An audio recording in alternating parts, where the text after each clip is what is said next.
Bonjour et bienvenue pour cette nouvelle interview du rédacteur en chef du Membership Club. Comme vous le savez déjà, le Membership Club est un club très sélect de dirigeants et de patrons du tourisme qui bénéficient d'avantages exclusifs. Ils ont notamment accès à notre liste de diffusion WhatsApp et aux articles payants de Tourmag. Aujourd'hui, j'ai l'honneur d'accueillir Yves Verdier, président du groupe Verdier Voyage.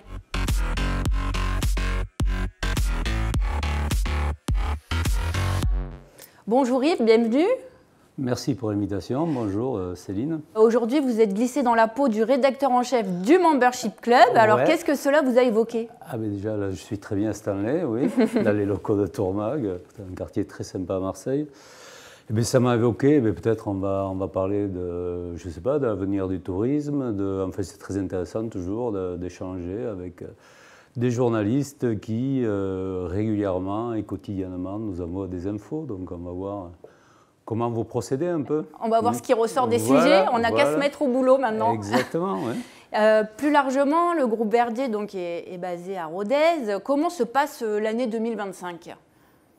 L'année 2025 a pour le moment bien démarré. On a fait un bon automne qui a préparé, disons, le printemps. Bon, on était dans les ventes, ça va bien. La plupart des témoins sont ouverts. Bon, là, depuis quelques jours, c'est un peu plus tendu. Enfin, je ne sais pas si c'est dû au contexte, mais bon, c'est un peu plus tendu. Mais disons, pour le moment, on est dans les clous, on est dans les chiffres. Alors, vous avez lancé depuis quelques années, vous êtes lancé dans une démarche RSE et plus largement, vous réfléchissez aussi à ce que sera le voyage de demain. C'est important pour vous, pour l'entreprise aussi. Est-ce que vous pouvez nous partager du coup cette vision? Sur les priorités RSE, oui. Donc,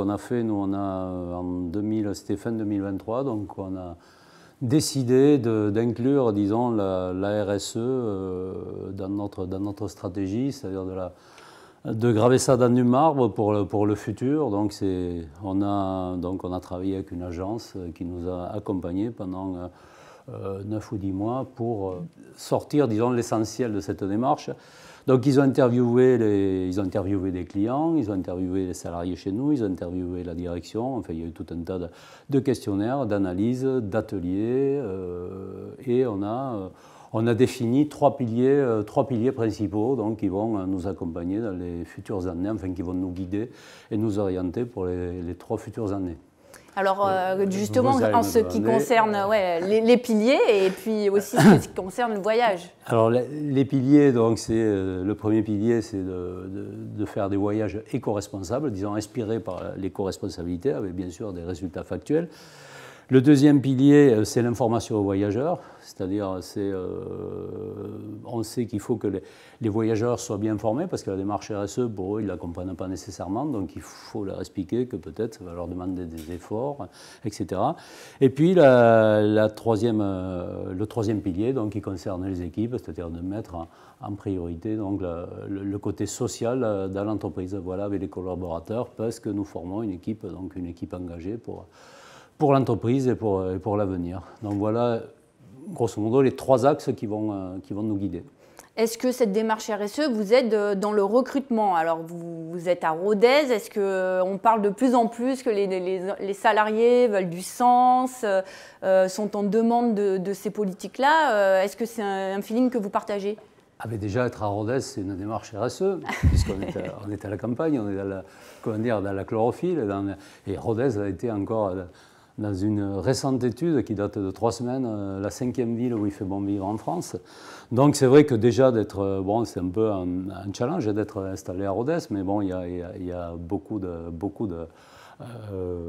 d'avantages. Bon, je ne vais pas tous les énumérer parce que ça serait trop long. Mais après, oui, de faire venir des gens, on n'a pas nécessairement des ressources humaines locales, donc on essaye de séduire des gens à venir s'installer en Aveyron, et c'est un lieu vraiment où il fait très bon vivre et qui est en accord avec les gens qui aiment la nature et qui aiment justement cette vie un peu sortie des grandes métropoles. Voilà. Il doit y avoir des amateurs depuis le Covid, j'imagine quand même. Oui, bien sûr. Non, on n'a pas attendu le Covid pour qu'il y ait des amateurs, mais le Covid a été peut-être une prise de conscience. Alors, le groupe Verdier, c'est plusieurs activités. Il y a le voyage d'affaires, le réseau de distribution, le tour operating et les voyages jeunes. Toutes ces activités fonctionnent de la même manière. Comment on se porte les voyages jeunes, par exemple, c'est une activité qui, en 2025, continue de bien progresser. Tous les métiers, les 4 métiers que l'on a chez nous, ils sont animés par les mêmes valeurs, hein, et notamment par les mêmes piliers de RSE. Toutes ont leur spécificité, mais globalement, on a beaucoup de synergie entre les marques. Et cette année, oui, le voyage jeune, alors bon, le voyage scolaire progresse très très fort, bon, parce qu'on a été, peut-être la sortie du Covid a été dans cette activité-là un peu difficile, hein, mais là actuellement, l'année 2025 est l'année vraiment où ça redémarre très très bien. Après, on a l'activité dans le voyage de jeunes, des voyages pour les jeunes, des voyages individuels pour les jeunes. Là, c'est un peu plus sensible parce que bon, il y a eu certaines restrictions de la part, oui, de gros organismes qui subventionnaient les voyages des jeunes, notamment les grosses CE, qui avaient des aides pour ça, qui ont un peu réduit ces aides. Bon, ça a un impact, bien sûr, mais bon, il y aura toujours des jeunes qui voudront voir ailleurs ce qui se passe. Et je pense que, vu le contexte économique, c'est bien qu'ils aillent voir ailleurs. Ça permet aussi de comprendre le monde et d'apprendre beaucoup de choses du monde et de pacifier le monde. Ça peut peut-être servir à ça. Concernant le réseau de distribution, est-ce que vous pouvez nous rappeler le périmètre, le nombre d'agences et puis savoir si vous avez peut-être des velléités d'agrandir ce réseau? On a une 40aine d'agences aujourd'hui qui distribuent nos produits, hein, puisqu'on est distribué uniquement ou essentiellement par notre propre réseau. Oui, bien sûr, on a des velléités pour se développer, oui, c'est normal. Mais bon, on n'en saura pas plus aujourd'hui. Je vois où vous voulez en venir, mais oui, on est toujours en discussion, oui, ça nous intéresse d'étendre notre réseau. Oui, est-ce qu'il y a des zones plus particulièrement géographiques? Oui, nous, on est intéressés par... Ouais, c'est un peu des logiques géographiques. Nous, on est intéressés par le développement en région lyonnaise, Rhône-Alpes, également peut-être sur l'est de la France, sur la Côte d'Azur, et puis après, le littoral atlantique aussi nous intéresse pareillement. Donc, globalement, tout peut faire sens, voilà. Vous avez également eu un projet sur la France. Où en est ce projet et comment est-ce qu'il va aboutir en 2025? Ouais, alors, je sais pas si... Oui, c'est un projet, disons, c'est ma danseuse. Oui, j'ai envie de... Moi, j'arrive un peu en fin de carrière, c'est-à-dire j'ai une expérience, j'ai vu pas mal de choses pendant ma carrière. Et je suis admiratif, j'aime beaucoup de choses dans l'hôtellerie, j'aime les gens, j'aime la nature, j'aime le cheval, et de tout ça, je voulais en faire un projet, et je veux en faire toujours un projet pilote pour montrer un style, ce que peut être, disons, le tourisme éco-responsable. Alors c'est un peu prétentieux, mais c'est vraiment là un projet personnel que je voudrais réaliser. On a des pistes et voilà, on avait démarré sur un projet qui a fait long feu pour d'autres raisons, hein. Mais ouais, on a ce projet en tête et il est chaud actuellement. Ouais. On sait qu'il y a eu des difficultés avec les compagnies aériennes avec le Covid, le non-remboursement de certaines prestations. Il y a également les annulations de vols, les retards. Alors, est-ce qu'en 2025, les choses s'améliorent ou il y a toujours, on va dire, des mauvais élèves? Oui, certainement. Non, les choses, enfin, nécessairement, ça ne s'améliore pas. Enfin, ce n'est pas le cours de l'histoire, toujours qu'on ressent.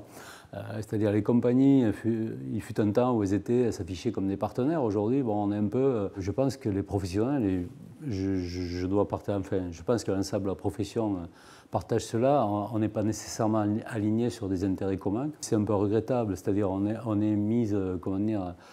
est face à des compagnies qui nécessairement ne respectent pas leurs obligations réglementaires, qui n'ont plus de services dans les aéroports quand il y a des retards aériens, quand il y a des vols plantés.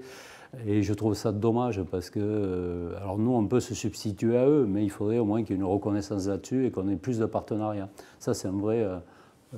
c'est un vrai appel. C'est un vrai appel, puis je pense que c'est un vrai axe ou un vrai combat ou un axe d'amélioration, ou au moins que chacun soit clair avec son jeu, quoi. C'est pas, si on est partenaire, il faut que... Oui, il faut qu'on le ressente dans les faits. Il faut qu'on le ressente, voilà. Alors, le groupe Verdier va fêter ses 40 ans. Est-ce que vous avez prévu des surprises cette année? Comment ça va se passer pour les clients ou avec vos collaborateurs? Oui, 40 ans, c'est quand même... C'est un long parcours. Donc, oui, bien sûr, on a des événements, on a des voyages spéciaux 40 ans. Bon, on n'a pas pu faire... c'est difficile d'organiser vraiment des gros événements, mais oui, on a des affrètements spéciaux. Et puis nous-mêmes, en interne, à l'entreprise, on aura quelques événements que je ne peux dévoiler actuellement, mais ouais, on va essayer de faire quelque chose dont on se rappelle. Ouais. Et justement, 40 ans de voyage, quel regard vous portez sur l'évolution de ces 4 décennies? Vous faites appel aux anciens combattants et aux souvenirs, oui. Ben oui, moi j'ai vu l'évolution du tourisme. Hein. Moi j'ai un parcours un peu atypique puisque je ne viens pas nécessairement du tourisme, je viens du transport, de l'autocar. Donc moi j'ai vécu un peu des aventures au départ. Les premiers voyages, c'était un peu, il y avait le côté... pas explorateur, mais il y avait un petit côté d'aventure. On allait un peu vers l'inconnu. Quand on passait une frontière, le paysage changeait. On trouvait des habitants qui avaient des cultures différentes des nôtres, qui avaient, c'était pas les mêmes habitudes. Et aujourd'hui, où que l'on aille, quand même, en plus on est relié partout. Il y a plus ce dépaysement et l'émotion du dépaysement. Donc il faut aller rechercher maintenant de nouvelles expériences, recréer des émotions qui n'étaient pas les mêmes ça fait quelques années, puisque ça fait quelques années, voyager, se déplacer, en soi déjà c'était quelque chose qui était,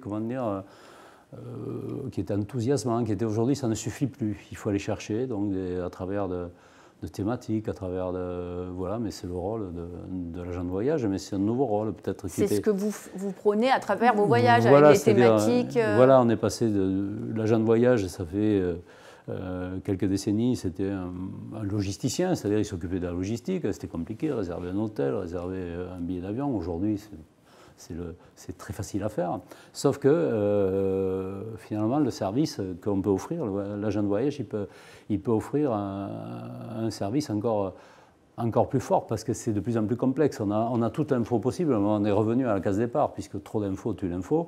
Et l'agent de voyage, là, il peut tirer son épingle du jeu, mais c'est aussi un challenge difficile de créer comme ça des émotions, de bien capter ce que veut le client, de lui personnaliser son voyage avec tous les outils qu'on a à disposition. Donc on n'a pas l'excuse de ne pas savoir.